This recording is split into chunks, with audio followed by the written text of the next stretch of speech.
அஸ்ஸலாமு அலைக்கும் அன்பான உறவுகளே, ஒரு முக்கியமான ஒரு வீடியோ பதிவு. இதில் வந்துட்டு சம்பவம் என்னன்னு சொன்னால்,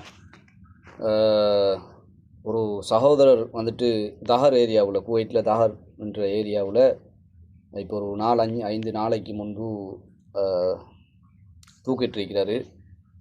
அது என்ன காரணம், ஏது எவிடம்னு சொல்லி அவரோடைய கூட இருந்த சகோதரர் ஒருவர் வந்துட்டு என்னோட தொடர்பு செஞ்சார்.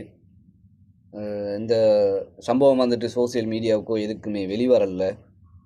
தற்பொழுது நான் கொஞ்சம் முன்முறமாக நின்று இந்த கேஸை கொஞ்சம் முன்னுக்கு கொண்டு வந்தேன். அந்த சகோதரர் வந்துட்டு என்ன செல்கிறாருன்னு சொல்லி சம்பூர்ணமாக கேளுங்க. வீடியோ தட்டிட்டு வேணும், தயவு செய்து சம்பூர்ணமாக கேளுங்க அந்த சகோதரர் என்ன செல்கிறாருன்னு சொல்லிட்டு. சரியா? ப்ளே பண்ணுறேன், கேளுங்க. அஸ்ஸலாமு அலைக்கும் வரஹ்மத்துல்லாஹி வபரகாத்துஹு. என் பேர் முகமது ஃபாயிஸ். நான் குவைட்ல அல் தஹர் ஏரியால கதா 2 சரவாஹித்ல இருக்கிறேன்.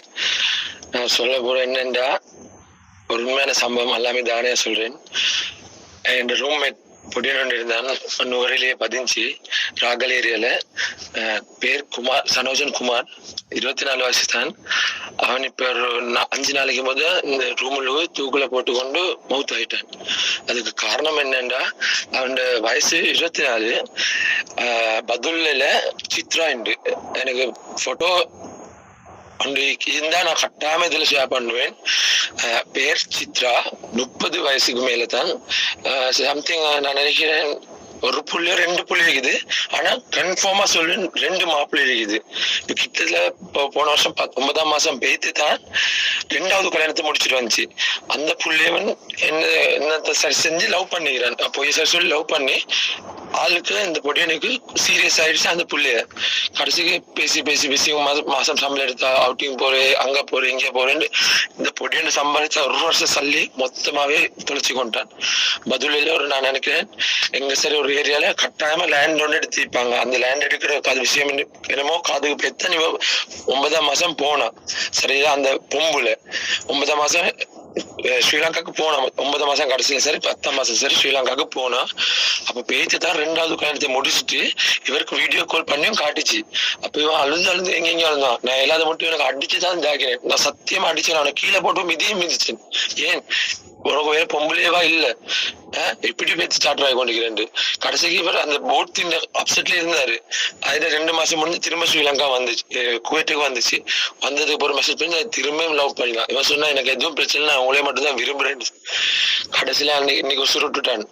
அதுக்கு பெரிய ஒரு காரணம் வாய்ந்தது அந்த பொம்பளை தான். அவங்க என்ன இப்படி சொல்ற, பொம்பளைகளுக்கு நான் என் உமா எல்லா இடம் பாக்குறேன் அப்படித்தானே. அந்த வேதனை எனக்கு மனசுல இருக்குது. எனக்கு பேசக்கூட சரியில்லை. அந்த அவனோட மையத்தை கண்ணு எனக்கு தலை சுட்டு இந்த தலை சுத்து விழுந்து கூட எனக்கு 240க்கு ப்ரெஷர். எனக்கு யோசிக்க வேணும்னு சொல்லிக்குது. அப்படி என்ன வயசுக்கு இல்லை எனக்கு ப்ரெஷர். எனக்கு 29 வயசு. நான் இப்ப பேசுறது கூட சரியான மாதிரி கஷ்டப்பட்டு எனக்கு பேசிக்கொள்ள கூட சீவன் இல்லை. ஏன் அந்த யோசிச்சு நான் அந்த ப்ரெஷர்ல இருக்கிறேன், மென்டலி அப்செட் ஆகிக்கிறேன்.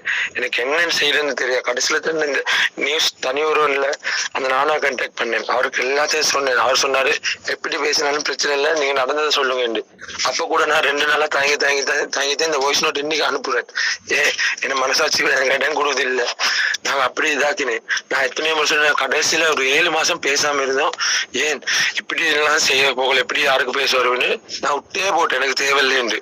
ஆனாலும் என் மனசு கேட்க இல்லை. நான் இந்த நேரம் பாக்குறேன் என்ன செய்யறேன்னு.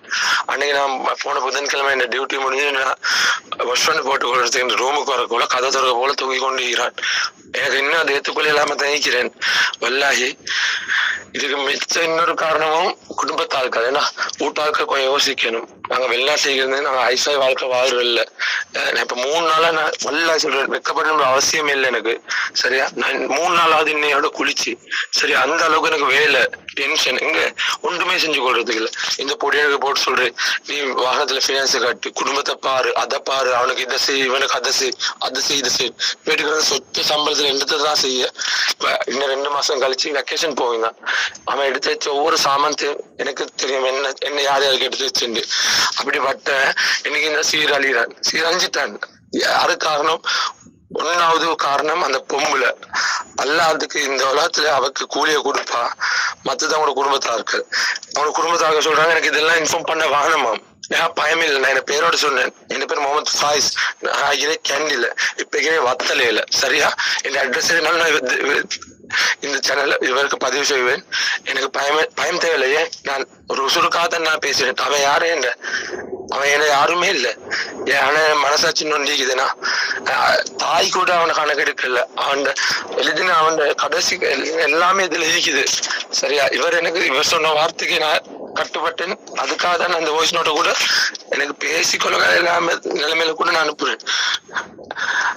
அல்லாவுக்காக சொல்றேன். இந்த விஷயத்த 7 மணி அளவுக்கு நீங்க பகிர்ந்து கொள்ளுங்க எல்லாத்தோடையும். இன்னொரு சிறு இந்த இதே மாதிரி போக கூடாதுன்னா நிறைய ஆசையோட நிறைய கனவோடு இருந்தேன். ஆனா கடைசி நேரத்துல கொஞ்சம் பாருங்க, அவன் எழுதிக்கிறேன்னு அல்லாஹ் எனக்கு என்ன பைத்தியம் பிடிக்குது. இன்ஷா அல்லாஹ் அல்லாஹ் இதுக்கு ஒரு பதில கொடுப்பான். அதுக்கு நீங்கள் தான் 7 மணி நேரம் ஷேர் பண்ணுங்க ப்ளீஸ். தயவு செஞ்சு கெஞ்சி கேட்கிறேன். என்ன சார் ஒரு விஷயத்த செஞ்சு கொள்ளும்போது கொஞ்சம் யோசிங்க. 1008 ஃப்ரெண்ட்ஸ் இருப்பாங்க இன்னைக்கு. சரியா? இன்னைக்கு எந்த நாயும் வரல. நான் பேச எல்லாத்திலையும் கெஞ்சினேன், வாங்க ரிப்போர்ட் ஒன்று போட்டோம் ரிப்போர்ட். அது பயப்படுறான். எனக்கு என்ன சரி ஆமாண்டு. நான் நேற்று கூட நினைச்சேன் என் பேர் சொல்ல மாட்டேன், ஊரை சொல்ல மாட்டேன் என்று. இன்னைக்கு அவன் செய்யற வேற ஆள நான் நினைச்சேன் நான் என்னத்துக்கு பயப்படணும். நான் ஒன்னும் செய்யல, நான் நல்லது தான் செஞ்சேன். எனக்கு என்ன நடந்தாலும் பிரச்சனைன்னா இது எல்லாத்தையுமே நான் கன்ஃபார்ம் பண்ணேன். அதை சுற்றி கொஞ்சம் யோசிங்க. அந்த போட்டோ நான் என்ன சார் செய்ய 7 மணி அளவு அது கிடைக்காட்டி அல்லட கையில தான் நீக்குது. அந்த பொம்பளை எனக்கு தெரியும், அவளும் வீட்டுல தான் நீக்கிறா. இப்ப அவ என்ன செஞ்சாலும் நான் தூக்குல தூங்கி கொண்டு நான் எனக்கு 2 ஆளை கண்ணன் வீடியோ கால் வைக்கிறான். எப்படி இருந்துக்கும் எனக்கு. அல்லாவுக்கு தன் உமா அப்பா பத்தி யோசிங்க. அப்படி அவங்கள பத்தி யோசிக்க யாரும் இல்லையா? உன்னை பத்தி யோசி. ஏன்னா உன்னை பத்தி யோசிக்கணும் பாருல. உன்னோட ரூம்ல இருக்கிற என்ன பத்தி யோசிக்கணும். அப்படி யோசிக்கணும். ஏன்னா இன்னைக்கு நான் மென்டலி அப்செட்ல இருக்கிறேன். அதுக்கு காரணமும் இவன் தான். இன்னைக்கு நான் பேசுறதுக்கு காரணமும் இவன் தான். ப்ளீஸ் தயவு செஞ்சு படிச்ச ரப்புக்காக அவனுக்கு மட்டும் பயப்படுங்க. மத்த எதுக்குமே வேணாம். உங்களுக்கு யாருக்கு சார் என்ன சார் இப்படி இந்த அளவுக்கு ஒரு ப்ரெஷர் தாக்குதல் இருந்தா நான் உறுதியா சொல்வேன், இந்த நானும் கான்டாக்ட் பண்ணுங்க.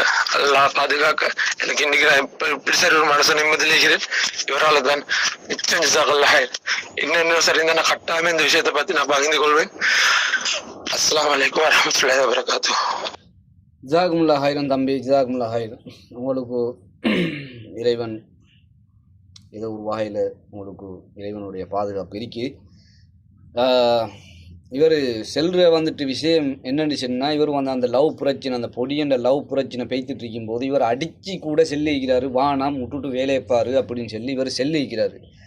ஆனாலும் அந்த சகோதரர் வந்துட்டு அதை கேட்காத பட்சத்தில் அவருக்கு வந்துட்டு அந்த லவ் வந்துட்டு அதிகமாகின காரணத்தினால தான் இவர் வந்து தூக்கு போட்டிருக்கிறாரு. அதுவும் அந்த தூக்கு போடுற சமயத்தில் அந்த பொம்பளையோட வந்து வீடியோ கால் பேசிட்டு இருந்திருக்கிறார். வீடியோ கால் பேசிட்டு இருக்கிற மூலியமாக தான் வந்துட்டு அவர் தூக்கு போட்டிருக்கிறாரு.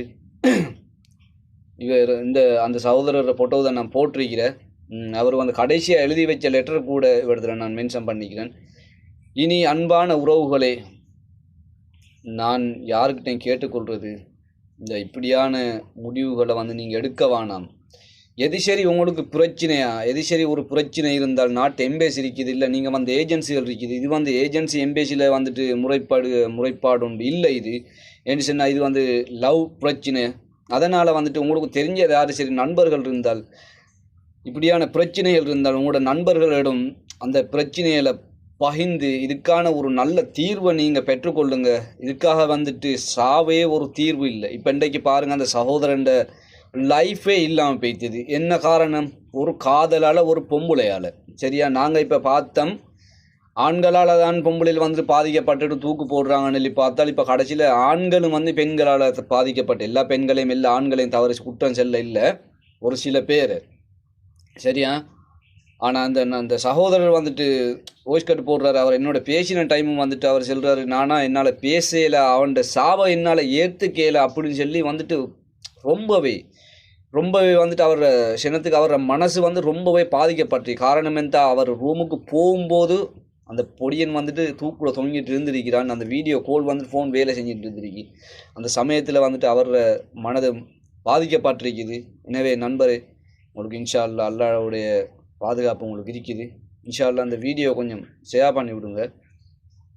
இன்ஷா அல்லாஹ் இன்னொரு வீடியோவில் சந்திப்போம். அஸ்ஸலாமு அலைக்கும் வரஹ்மத்துல்லாஹி வபரகாத்துஹு.